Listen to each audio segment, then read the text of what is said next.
Yeah. Uh, Insanity. Yeah. Any mental disorder severe enough that it prevents a person from having legal capacity and excuses the person from criminal or civil responsibility. Oops. Now, I'm scheduled for a cell hearing. Yeah. Where you, as law enforcement, have excused yourselves from criminal or civil responsibility. You cannot be prosecuted for not enforcing the rights of American citizens. And you can't be sued for the civil responsibility of your duty and obligation. Now, let's say we have a militant government. Mhm. On the one side, you're absolutely sure there's no doubt in your mind that what you want is what has to happen. My thought is that without doubt, yes, you are not able to accept the questioning of your authority. For any police officer, sheriff, judge, justice, attorney, yes, that says, well, don't ever question me about my authority because I have no doubt you're militant. Your religion, yeah, will not allow for you to consider a mental disorder severe enough that it prevents you, the oath of office, from having the legal capacity and excuses you, the oath of office, from criminal and civil responsibilities. Now, it's insane to not be able to question the reasonings for what you're doing. Yeah. Now, I'm thinking, okay, when you refused to acknowledge that I wasn't in Sequim, Washington, yes, even though you could have looked at the bus surveillance camera footage, yes, you could have looked at the actual log that I'd slept at the Serenity House there that night, yes, you could have went through any of these surveillance cameras during that day, yes, and you would have seen that I was in Port Angeles, yeah. You decided to say I was mentally incompetent to stand trial. This concept of insanity, yeah, where you can request my presence in court without actually documenting or docketing court hearings, yes. The concept of having court hearings where you knowingly send court notices to the wrong address because of the insanity of Mike Van Proyen. That excuses you from enforcing the laws that give me the right to sue for the criminal and civil responsibility of Mike Van Proyen intentionally obstructing my rights as an American citizen. You're just not going to expose the conspiracy, are you? You're insane.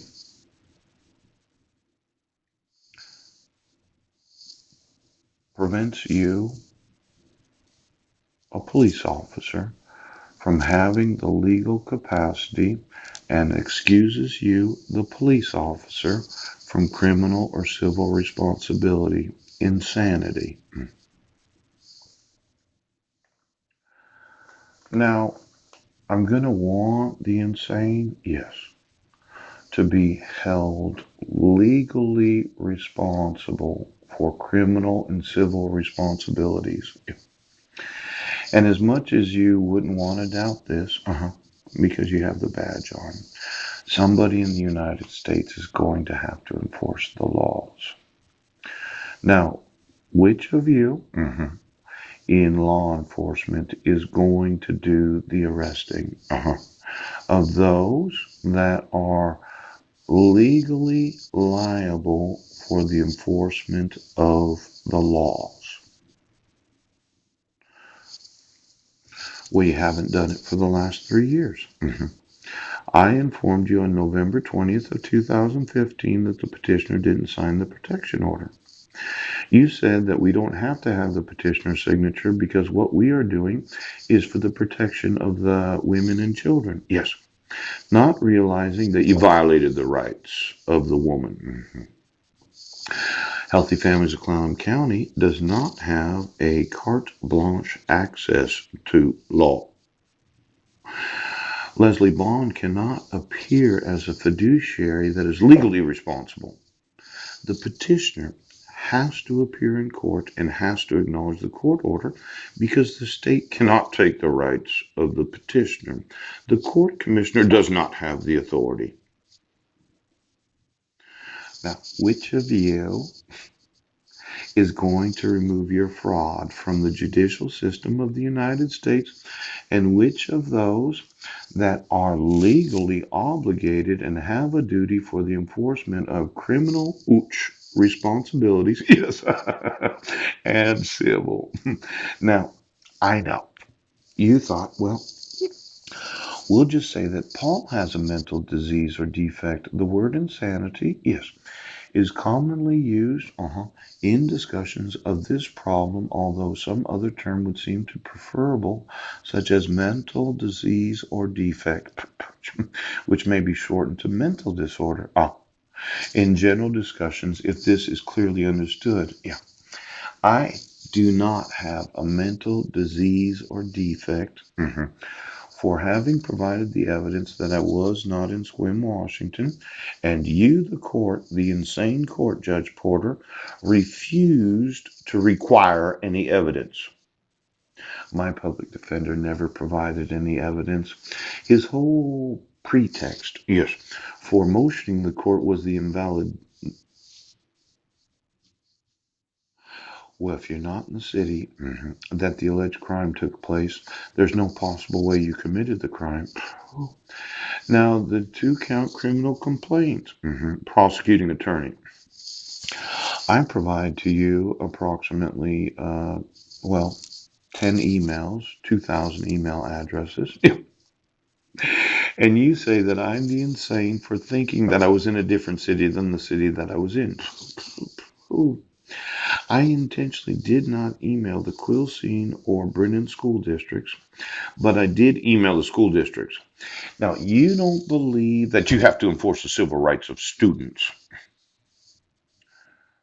Somebody is going to have to prosecute for the criminal and civil responsibility of kidnapping, child abuse, child abduction, child exploitation, child maltreatment, and for you to make my sons go to school on Monday in the wrong grade is absolutely criminal. Now, I know you sat there, all Christmas break, yes, getting emails from me. I give you the actual birth dates of my sons, yes. I provide to you their birth certificates, yes. And you sat there every fucking day. Insane. You're absolutely insane. For the criminal and civil liability of having knowledge that students are in the wrong grade, yes, because of your insane delusion that as long as you keep doing what you do and it's not insanity. It's the same as saying that I'm insane for continuing to email you the evidence of crime and that you do not have any obligation to enforce the laws of the United States. Now let's just look at it for a second. Let's do some date calculations because it's not just that I wrote down their birth dates on that actual document. I provided the actual photocopy of their birth certificates.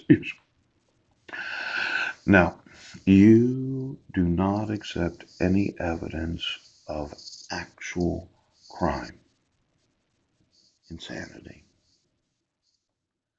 It is insane on the part of sheriff's departments to completely disregard the truth of evidence outside of the realities of the laws of the United States. Now, it just so happens that I can get those same birth certificates. We can do some date calculations, and then you can tell me what grade they're going to be in when school starts again. Superintendent.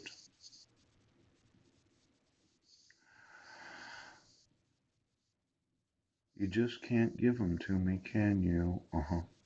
Some reason for that? Some reason that you don't want me to have custody of my own sons? Why you wouldn't want them residing with me? No. You don't want to go to prison for the knowledge of child abuse. Oh. Now, this I had provided. Yes, this is a photocopy of our driver's license. Oh, birth certificates of live birth. Benjamin was born on Guam? Yes. What grade is he going to be in on Monday?